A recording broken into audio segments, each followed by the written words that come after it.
നിങ്ങൾക്ക് എല്ലാവർക്കും അറിയാവുന്ന കഥയാണ്. ഭഗവാൻ ഉറങ്ങാൻ കിടക്കുന്ന സമയത്ത് അർജുനൻ ഭഗവാന്റെ കാലിന്റെ ഭാഗത്തും ദുര്യോധനൻ തലയുടെ ഭാഗത്തും വന്നിരിക്കുന്നുണ്ട്. ഭഗവാൻ എണീറ്റപ്പോൾ കാലിന്റെ ഭാഗത്തുള്ള ആളെ കണ്ടു അല്ലേ? കണ്ട ആളെ ചോദിച്ചു എന്താ വന്നത്? അപ്പൊ ഞാനാണ് ആദ്യം വന്നതെന്ന് പറഞ്ഞു. എന്താണ് ആവശ്യം ചോദിച്ചു. രണ്ടുപേർക്ക് ഒരേ ആവശ്യം ഉണ്ടായിരുന്നുള്ളൂ, രണ്ടുപേരുടെയും പക്ഷത്ത് നിന്ന് യുദ്ധം ചെയ്യണം. ഭഗവാൻ പറഞ്ഞു ഞാൻ റിട്ടയർഡ് ആയിട്ടുണ്ട്, ഇനി ഏർപ്പാടിന് എന്നെ വിളിക്കേണ്ട, ഞാനിപ്പോൾ യുദ്ധമൊന്നും അങ്ങനെ, ഇത് രണ്ടുപേരും എനിക്ക് വേണ്ടപ്പെട്ട ആൾക്കാരായതുകൊണ്ട് സാധിക്കില്ല.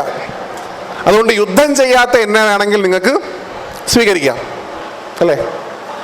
യുദ്ധം ചെയ്യാത്ത എന്നെ വേണോ, യുദ്ധം ചെയ്യാൻ തയ്യാറായി നിൽക്കുന്ന എന്നിൽ നിന്ന് ലഭിക്കുന്ന നാരായണ സേനയെ വേണോ എന്നാണ് ഭഗവാൻ ചോദിച്ചത്. ചോദ്യം ഇത്രേ ഉള്ളൂ. ഞാൻ നേരത്തെ പറഞ്ഞത് എന്നെ വേണോ എന്നിൽ നിന്ന് വേണോ, അതാണ് ചോദ്യം. ദുര്യോധനൻ പറഞ്ഞു ഊണ് കഴിക്കാൻ ഇവിടെ ഇഷ്ടം പോലെ ആൾക്കാർ ഓൾറെഡി ഉണ്ട്, ചായ കുടിക്കാനൊക്കെ കൃത്യസമയത്ത് പറഞ്ഞു വരുന്ന ആൾക്കാർ.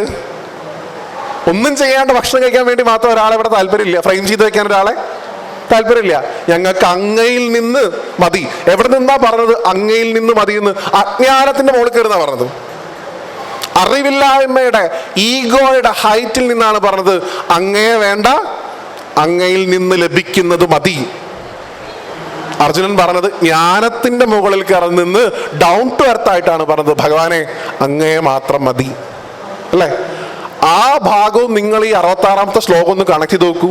എല്ലാത്തിനെയും പരിത്യജിച്ച് നിങ്ങൾ എന്നിലേക്ക് വരൂ എന്ന് ഭഗവാൻ പറഞ്ഞത് പ്രത്യക്ഷത്തിൽ പ്രാക്ടിക്കലി അന്ന് അർജുനൻ കാണിച്ചിട്ടുണ്ട്. അതേ അർജുനാണ് ആ ജ്ഞാനം മുഴുവൻ നഷ്ടപ്പെട്ട് ഗാണ്ഡീവം കയ്യിൽ നിന്ന് പോയി ഭഗവാന്റെ മുമ്പിൽ മുട്ടുകുത്തി നിന്നത്. അപ്പൊ അതുകൊണ്ട് നാരായണ സേനയ്ക്ക് എന്ത് സംഭവിച്ചു എന്നും പാണ്ഡവർക്ക് എന്ത് സംഭവിച്ചു എന്നും നിങ്ങൾക്ക് നന്നായിട്ട് അറിയാം. അജ്ഞാനത്തിന്റെ മുകളിൽ നേറി നിന്നുകൊണ്ട് ഭഗവാനോട് ആവശ്യപ്പെട്ട് ലഭിക്കുന്നതൊന്നും തന്നെ പെർമനന്റ് ആയിരിക്കില്ല. എന്നാൽ ജ്ഞാനത്തിന്റെ മുകളിൽ കയറി നിന്ന് ഭഗവാനെ കിട്ടിയാൽ എല്ലാം സ്ഥിരമായിട്ട് അവിടെ ഉണ്ടാവുകയും ചെയ്യും. ഏത് വേണം എന്നുള്ളത് നമ്മുടെ ചോയ്സാണ്. ആ ചോയ്സിന് നോക്കുന്ന സമയത്ത് തിളക്കത്തോടെ ഭഗവാനെ മതി എന്ന് കാണാനുള്ള അകക്കണ്ണ് ശ്രീമദ് ഭഗവത്ഗീത നിങ്ങൾക്ക് ഉണ്ടാക്കി തരും എന്നാണ് ഞാൻ പറഞ്ഞത്. അത് കിട്ടാനാ ഗീത. ഗീത കയ്യിൽ പിടിച്ചിട്ടും ഭഗവാനോട് ചോദിച്ചുകൊണ്ടേ ഇരിക്കരുത്. 10 ലിറ്റർ പാൽപ്പായസം കഴിഞ്ഞു കൃഷ്ണ എന്ന് പറയരുത്. ഗീത കയ്യിൽ പിടിക്കുന്ന സമയത്ത് അങ്ങേ മാത്രം മതി എന്നുള്ള ഉത്തമമായിട്ടുള്ള ബോധ്യം വേണം. ഞാൻ എന്ത് ചെയ്യുന്നതും അങ്ങേക്കുള്ള അർച്ചനയാണെന്ന്. ഈ ഭാഗം ഒക്കെ നമ്മുടെ പാവപ്പെട്ട ഭാഷാപിതാവ് പച്ച മലയാളത്തിൽ മനുഷ്യന്മാർക്ക് മനസ്സിലാവണ ഭാഷയിൽ എഴുതി വെച്ചിട്ടുണ്ട് ഗുരുവായൂരപ്പന്റെ ഹരിനാമ കീർത്തനത്തിൽ അല്ലേ? യാതൊന്നു കാൺമതത് നാരായണ പ്രതിമ, യാതൊന്നു കേൾപ്പതത്, യാതൊന്നു ചെയ്വതത്, യാതൊന്നതൊക്കെ ഹരി.